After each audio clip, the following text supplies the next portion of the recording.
घोटालों के राज में आज आपके लिए कुछ विशेष अपडेट्स हैं। पहला अपडेट है योगेंद्र तिवारी से संबंधित। शराब घोटाला मामले में योगेंद्र तिवारी अब ईडी के शिकंजे में बुरी तरह फंसते नजर आ रहे हैं। ईडी ने पीएमएलए कोर्ट में दाखिल चार्जशीट में योगेंद्र तिवारी का कच्चा चिट्ठा खोलकर रख दिया है।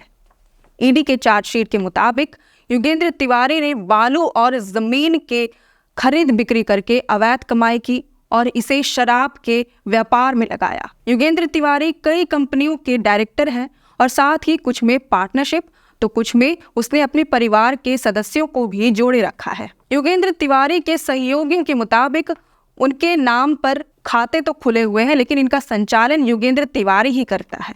ईडी की जांच में ये पाया गया है कि इन खातों के संचालन से योगेंद्र तिवारी ने मनी लॉन्ड्रिंग के खेल को अंजाम दिया। योगेंद्र तिवारी ने बालू की अवैध बिक्री करके करीब 9 करोड़ और देवघर के राय बंगला जमीन को बेचकर उसने करीब 5.5 करोड़ रुपए अर्जित किए।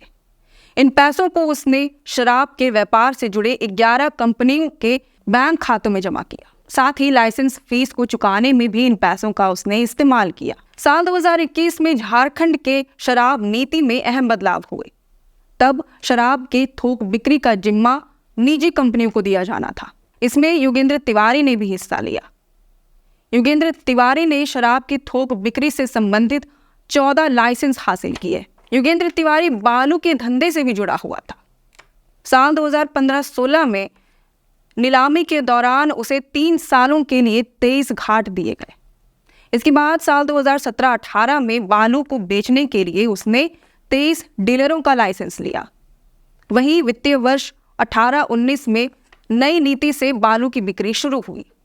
उस वक्त भी योगेंद्र तिवारी की कंपनियों को देवघर में 3 सालों के लिए बालू के खनन, ट्रांसपोर्टेशन और स्टोरेज का लाइसेंस मिला। योगेंद्र तिवारी शराब के निर्माण और बिक्री का कारोबार करता था।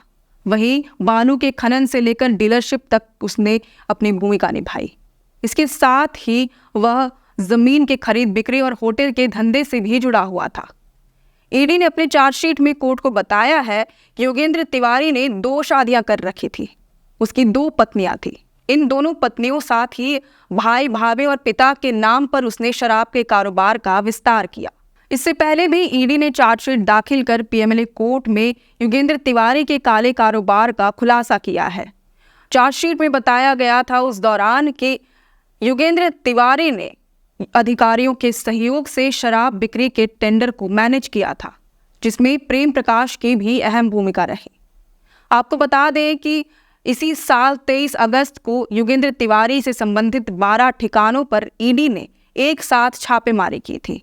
इसके बाद 19 अक्टूबर को ईडी ने उन्हें गिरफ्तार करके सलाखों के पीछे भेज दिया था।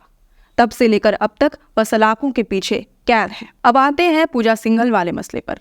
खूंटी में मनरेगा घोटाला मामले में पूजा सिंघल की भूमिका की जांच के लिए दायर जनहित याचिका पर हाईकोर्ट ने फैसला सुना दिया है। कोर्ट ने फैसला सुनाते हुए इस याचिका को खारिज कर दिया है। इसके साथ ही प्रार्थी अरुण कुमार दुबे और उनके अधिवक्ता राजीव कुमार को हटाने का फैसला लेकर कोर्ट ने इसे स्वतः संज्ञान लेने का फैसला सुनाया है। कोर्ट अब इस पर स्वतः संज्ञान लेकर इस पर सुनवाई करेगी। जनहित याचिका दायर कर अरुण कुमार दुबे ने खूंटी में 200 करोड़ के मनरेगा घोटाला मामले का मुद्दा उठाया था। इसमें उन्होंने याचिका दायर करके बताया था कि इस मामले में खूंटी में 16 एफआईआर दर्ज किए गए थे। इसके बाद निगरानी जांच की गई, लेकिन एसीबी की टीम ने तत्कालीन डीसी पूजा सिंघल की भूमिका की जांच नहीं की। इस मामले में उन्होंने जनहित याचिका दायर की, लेकिन अब उनकी याचिका को क्रेडेंशियल के आधार पर खारिज कर दिया गया है। साथ ही स्वतः संज्ञान लेने का फैसला सुनाया गया है। आज के लिए इतना ही। अगर आपको ये वीडियो पसंद आया हो तो इसे ज़रूर से लाइक और शेयर करें। हमारे चैनल लोकतंत्र 19 को फॉलो और सब्सक्राइब करना ना भूलें। फिलहाल लेते हैं अलविदा। जोहार।